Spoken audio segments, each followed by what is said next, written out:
ॐ नमः सिद्धेभ्यः।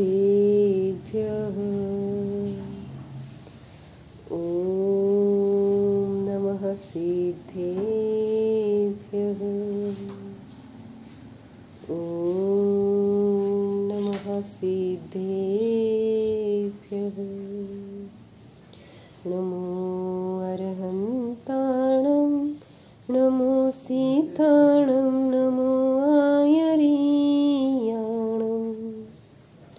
नमो वत्सायाणं नमो लोये संवसाहुणं। जय बोलिए अनंतानंद सिद्ध परमेष्टि भगवान की जय। पंच परमेष्टि भगवान की जय। सिद्धांत शास्त्र की जय। आचार्य कुंद कुंद देव विरचित परमागम श्री प्रवचन सारजी त्याचं मंगलाचरण। ईस सुरासुर मनुसिंद वंदितं दोदघायिकाममलं प्रणमामि वर्धमानं तीर्थं धम्मसकर्तारं शेषे पुनतीर्थयरे ससंवसिते विशुद्धस्वभावे समनेयणानदंसण चरिततव वीर्यायारे तीति संवे समगं पत्तेगमेव पत्तेगं वन्दामि यवट्टन्ते हरिहन्ते मानुषे खेते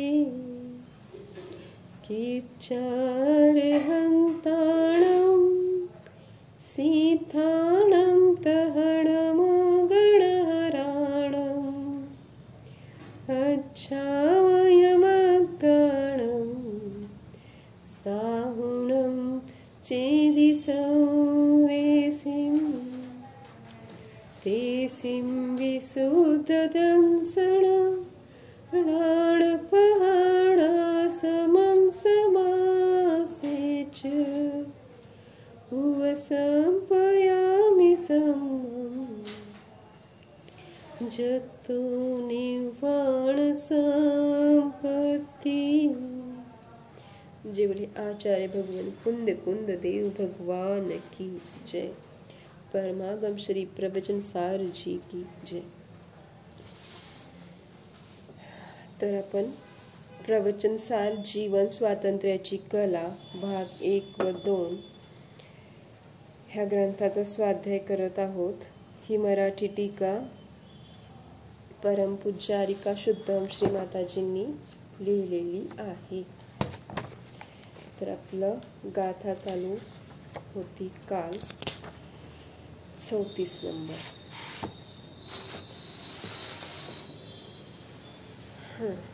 तर या गाथेमध्ये काय सांगितलं होतं की 33 नंबरच्या गाथेमध्ये केवळ ज्ञानी आणि श्रुतज्ञानी यांच्यामध्ये सांगितलं होतं की दोन्हीही आत्म्याला जाणतात। त्यांचे साधन भलेही वेगळे असले तरी ते काय करतायत, विषय एकच आहे। अनादि अनंत आत्म्याचं संचेतन करतात। तर मग आता परत त्यानंतर गाथा नंबर 34 मध्ये आता आचार्य इथे सांगतायत की त्यांच्या साधनकृत भेदाला सुद्धा इथे दूर केलेलं आहे। तर काय सांगितलं की हे केवळ ज्ञानाने जाणतात केवली, आणि श्रुत ज्ञानी किंवा श्रुत केवली जे आहेत ते श्रुत ज्ञानाने जाणतात। मग इथं आचार्य काय सांगतायत की 34व्या गाथेमध्ये की जी श्रुत ही उपाधी आहे, ज्ञानाची श्रुत ही उपाधी आहे, तर उपाधी दूर केली तर ज्ञान हे ज्ञान आहे, अर्थात साधन मध्ये देखील भेद राहत नाही। तर त्याच्याबद्दल आपण काल थोडीशी चर्चा केली होती, पाहिलं होतं. एकदा गाथा म्हणून घेऊयात.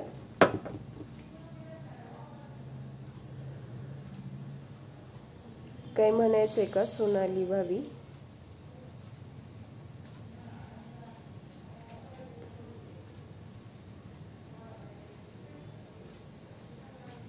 ओके, चल गाथा नंबर 34, पेज नंबर 211. सुत्तं जिनो वदिष्ठं पोकलदवपगेहि वयनेहिं तं जाननाहिणानं सुतस्य यजानना भणिया. सुत्तं जिनो वदिष्ठं पोकलदवपगेहि वयनेहिं तं जाननाहिणानं सुतस्य यजानना भणिया. तर सांगितलं होतं की पुद्गल द्रव्यात्मक वचनाद्वारे जिनेंद्र भगवंतांनी सांगितले ते सूत्र आहे किंवा सूत्र होय. आणि त्याला जाणणे हे ज्ञान होय. आणि तीच सूत्राची जी ज्ञप्ती आहे श्रुतज्ञान म्हटली आहे. मग आपण काल पाहिलं होतं द्रव्य श्रुत शब्द ब्रह्म कसे. तर जिनेंद्र भगवंतांनी दिव्यध्वनीच्या द्वारे सांगितलेल्या उपदेशाला द्रव्यश्रुत म्हटलं. आणि त्या द्रव्यश्रुताच्या आधाराने जो भव्य जीवांना अर्थबोध होतो त्याला भावश्रुत म्हटलं. म्हणजे द्रव्यश्रुत ऐकून जे पदार्थाचे ज्ञान होते त्याला भावश्रुत म्हणतात. द्रव्यश्रुत कशाला म्हणतात? जे जिनेंद्र भगवंतांनी दिव्यध्वनी सांगितलेली आहे त्याला द्रव्यश्रुत म्हटलं जातं. मग आपण काल पाहिलं होतं की स्यात् पद हे द्रव्यश्रुत ओळखण्याचे चिन्ह आहे. द्रव्यश्रुताचे प्रत्येक वाक्य स्यात् पदाने मुद्रित असते.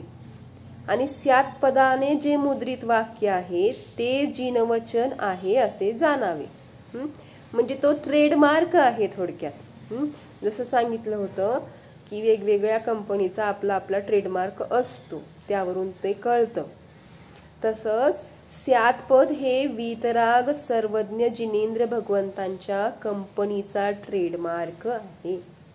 मग शास्त्रातील वाक्यापूर्वी तो ट्रेडमार्क असेल तर तो सर्वज्ञ कंपनीचा आहे असं ओळखता येतं.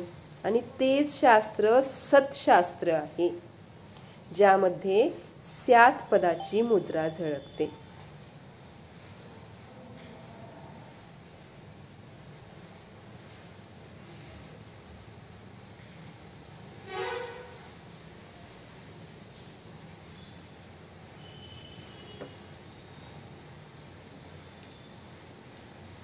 तर सांगितलं इथे की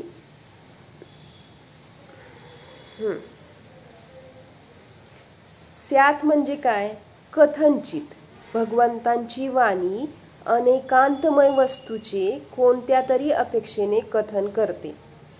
कारण कसं होतं की ही कथनचित हे शब्द का वापरायला लागतात? कारण ते एका अपेक्षेने म्हटलेलं असतं.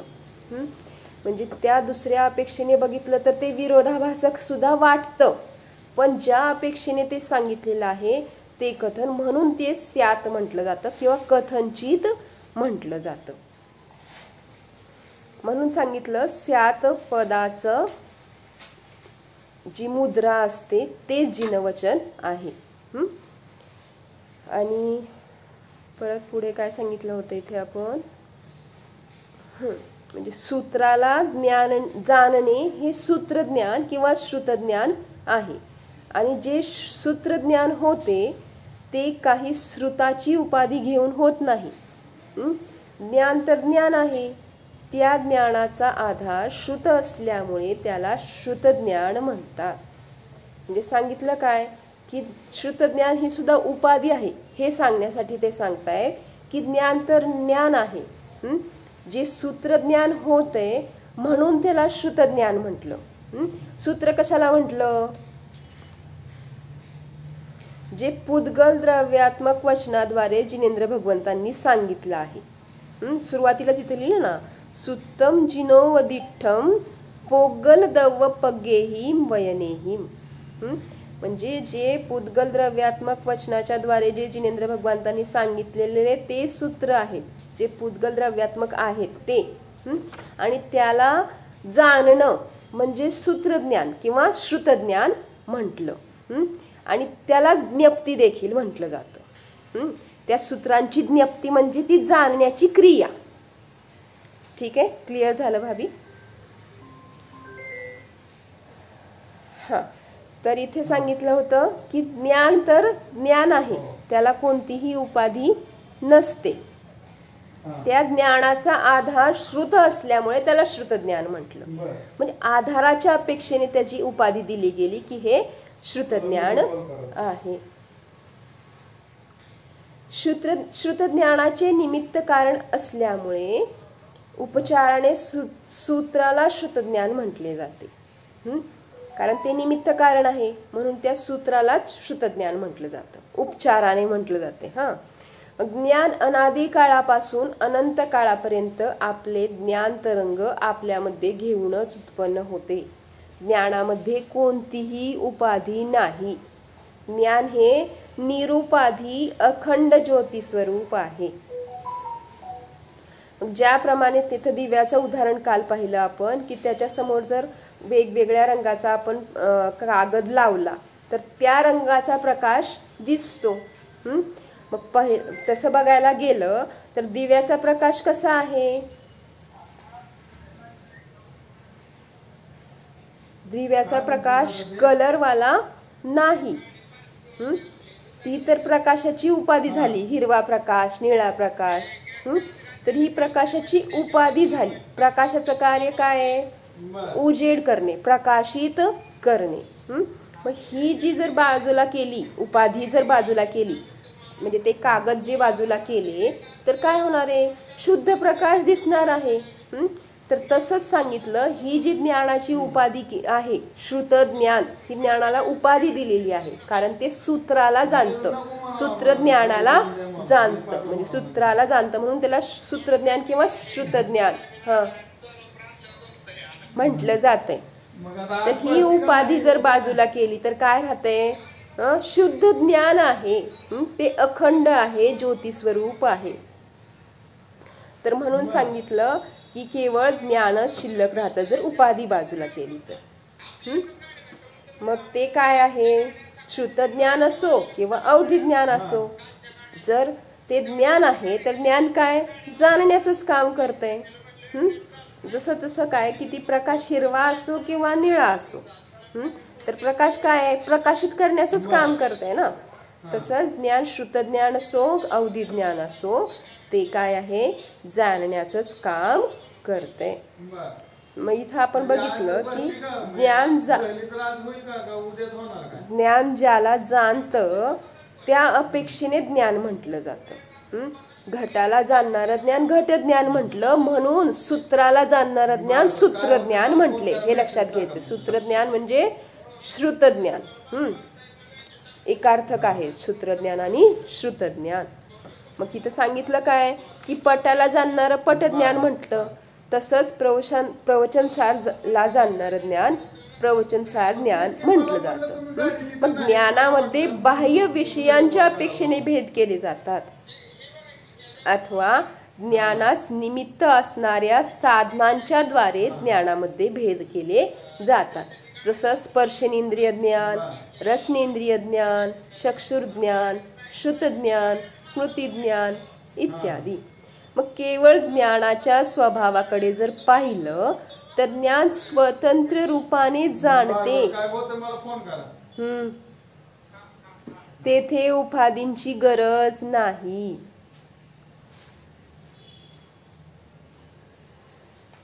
उपाधी बाह्य पदार्थाला घेऊन असते. ज्ञानाच्या स्वरूपामध्ये बाह्य पदार्थ नाहीत. म्हणून सांगितलं ज्ञानाचं कार्य काय आहे, जाणणेच आहे. मग संसार अवस्थेमध्ये जीव ज्ञानाद्वारे आत्म्याला जाणतो व मोक्ष पर्यायामध्ये सुद्धा जीव ज्ञानाद्वारेच आत्म्याला जाणतो. ज्ञानामध्ये केवल व श्रुताच्या उपाधीमुळे भेद नाही. जो साधनकृत भेद आपण बघितला होता केवल केवली आणि श्रुत केवलीमध्ये, तर तो देखील साधन काय होतं त्यावेळेस, केवल केवलींचं केवल ज्ञान आणि श्रुत केवलींचं श्रुत ज्ञान. तर आता तो देखील भेद राहत नाही. कारण का सांगितलं, कारण हे उपाधीमुळे ज्ञानामध्ये भेद होत नाही. कारण ज्ञान तर केवळ ज्ञानच आहे. मग कोणी पदार्थ असो किंवा नसो, ज्ञान स्वतंत्रपणाने जाणण्याचेच कार्य करीत राहते. ज्याप्रमाणे सूर्याचे काम प्रकाश करणे आहे, तो सदैव प्रकाश रूपच असून प्रकाश करतो. जर त्यावरचे मेघपटल दूर झाले की प्रकाश प्रकट होतो. म्हणून सामान्य लोकांना असे वाटते की मेघपटल दूर झाल्यामुळे प्रकाश झाला, परंतु प्रकाशाकडे प्रकाशाच्या स्वरूपाने पाहिले तर लक्षात येते की प्रकाश मेघपटल दूर झाल्यामुळे नाहीये, तर प्रकाश रूपाने स्वतंत्र विकसित आहे. त्याप्रमाणे ज्ञानाचा स्वभाव सर्व लोकालोकाला जाणणे मात्र आहे. कर्मपटलामुळे त्या ज्ञानावर आवरण येऊन ज्ञान रोखले जाते. कशामुळं, जसं मेघपटल सांगितलं तसं कर्मपटल सांगितलं. मेघपटल काय करतोय, सूर्याचा प्रकाश जसा झाकतोय तसं कर्मपटल आपला ज्ञानाचा प्रकाश आहे. आत्म्याचं जे ज्ञान आहे त्याच्यावर आवरण आणते. मग जेवढं आवरण हटते तेवढं ज्ञान प्रकट होते. ज्ञानावरचे थोडे आवरण हटून जेवढे ज्ञान प्रकट होते त्याला मती ज्ञान असं नाव दिलं. थोडं आवरण हटलं आणि जेवढं ज्ञान प्रकट झालं त्याला मती ज्ञान म्हटलं. अजून थोडं आवरण हटलं आणि विशेष ज्ञान झालं त्याला श्रुत ज्ञान हे नाव मिळालं. मग आवरण हटत पुन्हा विशेष ज्ञान झालं, मग त्याला अवधी ज्ञान, मनपर्याय ज्ञान अशी संज्ञा प्राप्त झाली. आणि जेव्हा पूर्ण आवरण दूर होऊन पूर्ण ज्ञान प्रकट झालं त्याला केवल ज्ञान म्हटलं. मग वास्तविक ज्ञान एकच आहे. ज्ञानाचे काम जाणणेच आहे. ज्ञान स्वपरप्रकाशक आहे. भले ते मती ज्ञान असो की श्रुत ज्ञान असो की केवल ज्ञान असो, ज्ञानाच्या शैलीमध्ये भेद नाही.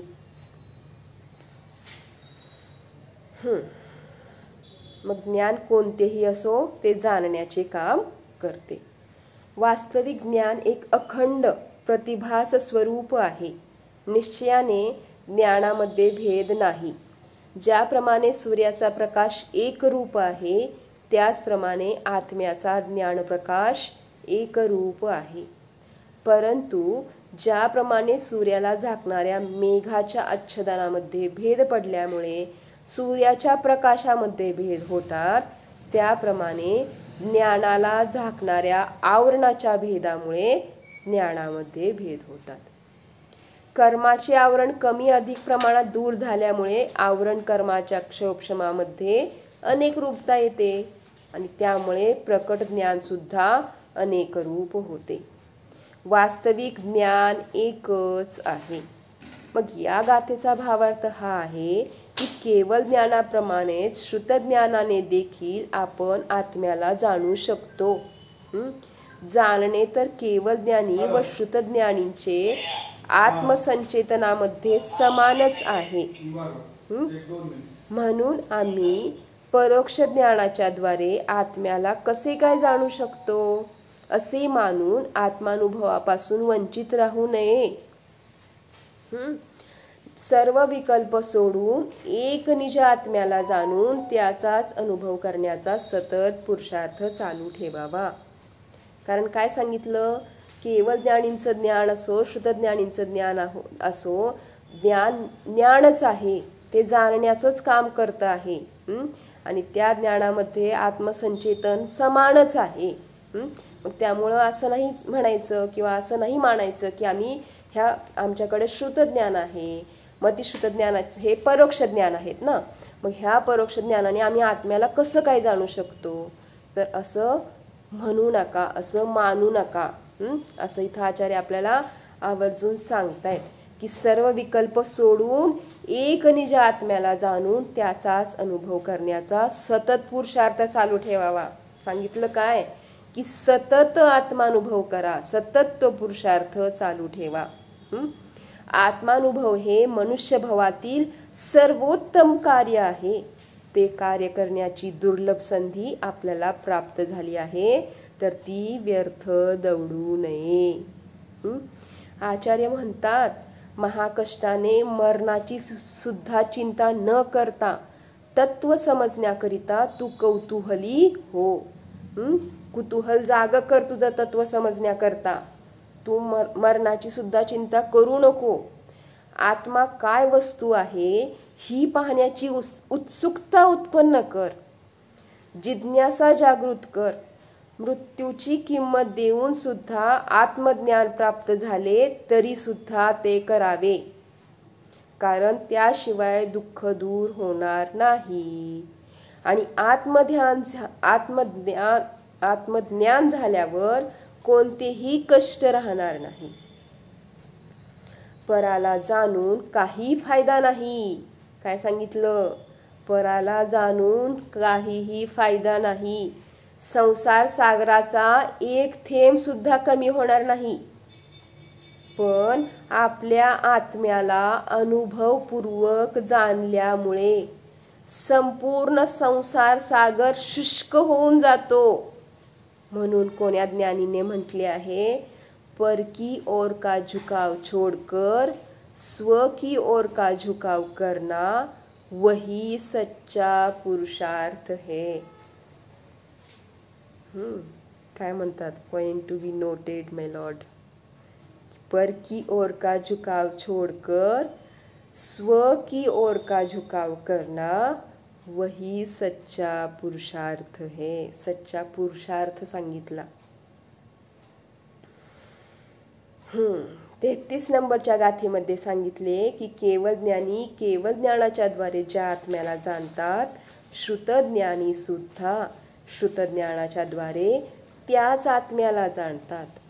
दोघांच्या विषयामध्ये भेद नाही. अशा प्रकारे विषयकृत भेद दूर केला. आणि त्यानंतर आता या 34 नंबरच्या गाथेमध्ये साधनकृत भेद दूर केला. केवळ ज्ञान आणि श्रुतज्ञान असे ज्ञानाचे दोन भेद नाहीत. श्रुत ही उपाधी आहे आणि उपाधी आदरण्यायोग्य नसते. म्हणून श्रुत ही उपाधी जर दूर केली तर केवळ ज्ञानच शिल्लक राहते. केवळ ज्ञान व श्रुतज्ञान दोन्ही ज्ञानच आहेत. आत्म्याला जाणण्याच्या अपेक्षेने दोघांमध्येही भेद नाही. केवली सुद्धा ज्ञानाद्वारे आत्म्याला जाणतात व श्रुतज्ञानी सुद्धा ज्ञानाद्वारेच आत्म्याला जाणतात. याप्रमाणे साधनामधील भेद दूर केला. पहिलं काय केलं? जो विषय आहे आत्मा, अनादि अनंत आत्मा, तो केवल केवलींचा आणि श्रुत केवलींचा अर्थात श्रुतज्ञानींचा ही एकच आहे असं सांगितलं. आणि त्यानंतर साधन देखील एकच आहे असं या 34व्या गाथेमध्ये सिद्ध केलं. कारण हे श्रुतज्ञान हे काय आहे, केवळ ज्ञान हे काय आहे? ज्ञानाची उपाधी आहे. आणि उपाधी ते दूर केली तर केवळ ज्ञानच शिल्लक राहते. आणि ज्ञानाचं कार्य काय आहे? जाणणे हेच ज्ञानाचं कार्य आहे. त्यामुळं मग सांगितलं की पुरुषार्थ काय सांगितला? पर की ओर का झुकाव छोड़कर स्व की ओर झुकाव करना सच्चा पुरुषार्थ आहे. कारण काय होणार आहे? स्वला जाणलं. जाणणं हे ज्ञानाचं काम आहे, पण पराला जाणून काहीच फायदा नाही. या संसार सागराचा एवढा अथाह सागर आहे हा संसाराचा की त्याचा एक सुद्धा थेंब सुद्धा कमी होणार नाही पराला जर जाणत बसलो तर. पण सांगितलं काय, आपल्या आत्म्याला जर अनुभवपूर्वक जाणलं तर या संपूर्ण संसार सागर शुष्क होऊन जातो, कोरडा होतो. म्हणजे काय होतं, संसार सागर राहत नाही, संसार राहत नाही, अर्थात मोक्ष होतो, मुक्ती प्राप्त होते. आणि तेच तर आपलं लक्ष आहे ना. तर मग काय करायचंय, जाणायचे की मलाच जाणायचं आहे, माझ्या निज चैतन्य आत्म्यालाच जाणायचं आहे, अनादि अनंत प्रभूलाच जाणायचं आहे. मला पराला जाणायची कोणतीही इच्छा नाही. पराला जाणणं माझं काम नाहीच. मी फक्त माझ्या आत्म्यालाच जाणणारा आहे, हे आपल्याला पक्क करायचं आहे. तर जाणा, निज आत्म्याला जाणा. बाकी शेष पुढे पर्याय राहिली तर. जेणे 24 भगवान की जय, जिनवानी माता की जय. जावानी के ज्ञान से सूझे लोकालोक, सोवानी मस्तक नमो सदा देत हूँ. देव बजो अरहंत नित, गुरु सेवो निर्ग्रंथ, दया धर्म पालो सदा, यही मोक्ष का पंथ. जय सिद्धांत शास्त्र की जय. सावधान.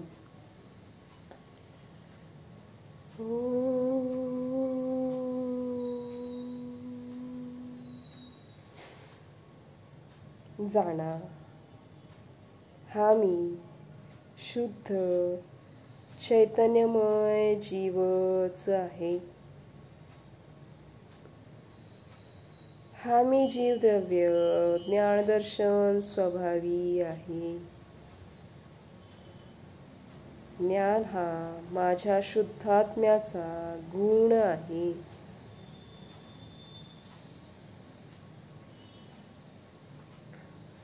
मी न्यायक स्वरूपीच आहे. जाणणारा मात्र आहे.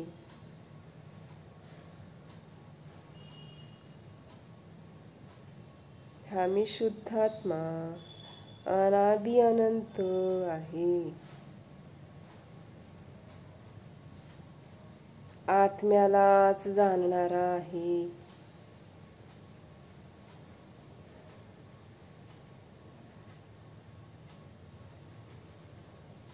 जाणा, या माझ्या ज्ञानामध्ये केवळ आत्माच आहे, शुद्धात्माच आहे.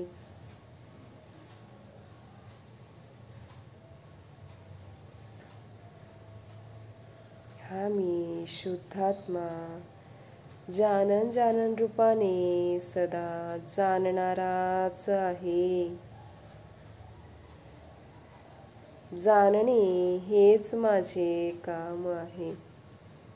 ज्ञाता दृष्टा हाच माझा स्वभाव आहे.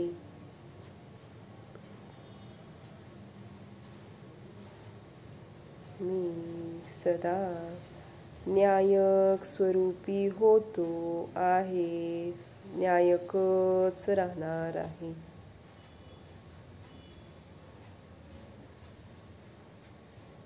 शुद्धोऽहं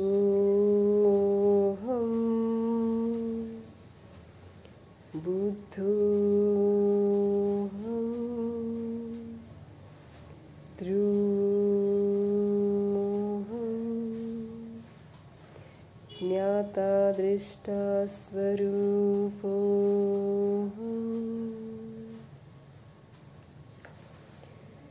चैतन्य सत्ता स्वरूपोऽहं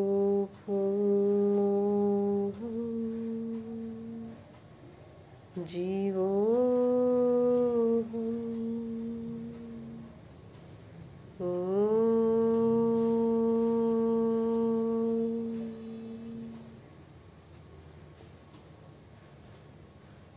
विसर्जन.